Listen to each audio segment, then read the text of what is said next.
Good morning, everybody. I hope you are as excited as I am to talk about a subject that is very near and dear to me, happiness.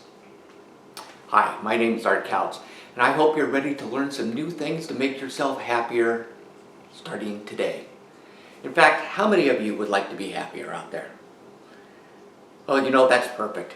In fact, in all of my travels and conversations with people, nobody ever comes up to me and says, please, no more happiness. I have all the happiness I can stand. Just stop with the happiness already.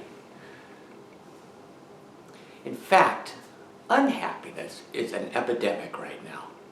According to the World Happiness Report, and yes, there is such a thing, only 30% of 18 to 34-year-olds report being very happy.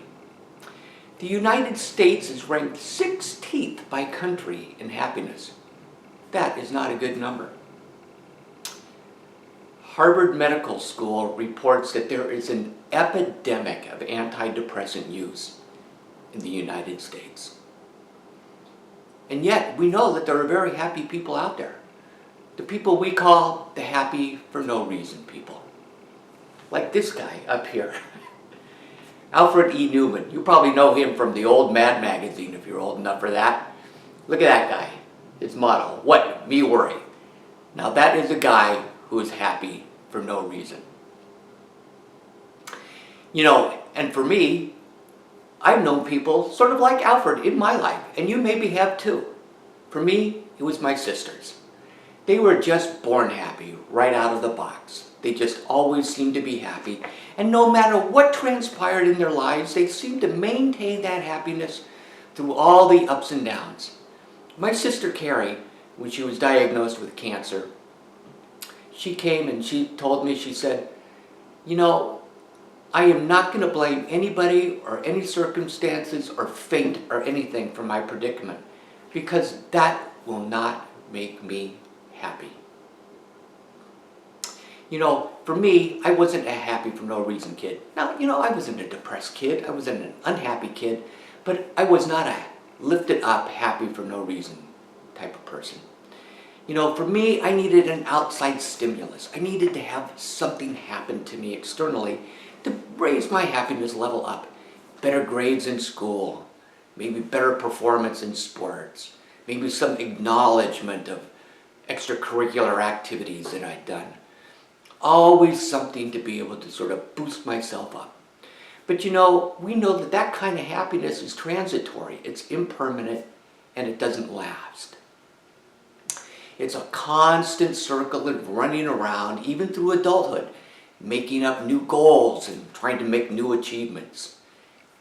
Trying to find the right job, trying to make more money, trying to earn my MBA. All of these different goals and accomplishments to try to raise my happiness level up. But as we just mentioned, that just doesn't last. It's not permanent.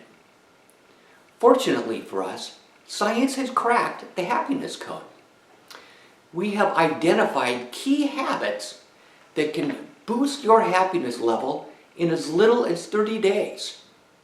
Now that is good news. But the question still remains, why are people unhappy? We live in the most technologically advanced age in history. According to the United Nations, more people have quality food and shelter than ever before in human history. Yet unhappiness persists. And the question is, why?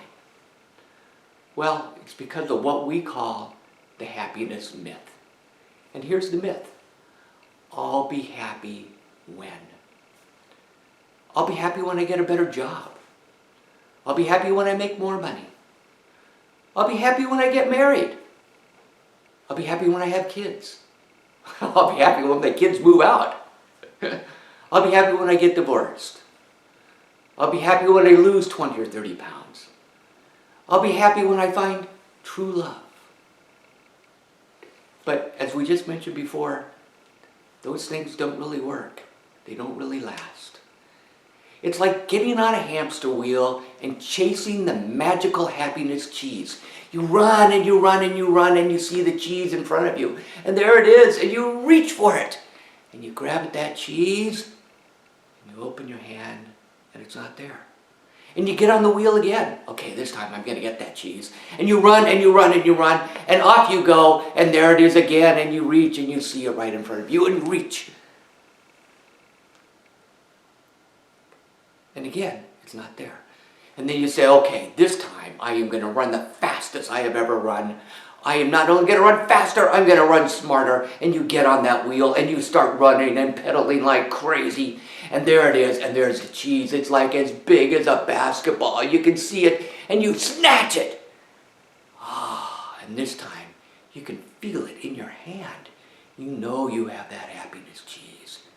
And you open up your hand, and you can see the little glimmer of the cheese right in there. But like a puff of smoke, it's gone. Well, I can tell you, for me, after all that running, I could use like a sandwich or something to give me some more energy. But today we're going to find ways to get you off of that cheese-chasing hamster wheel.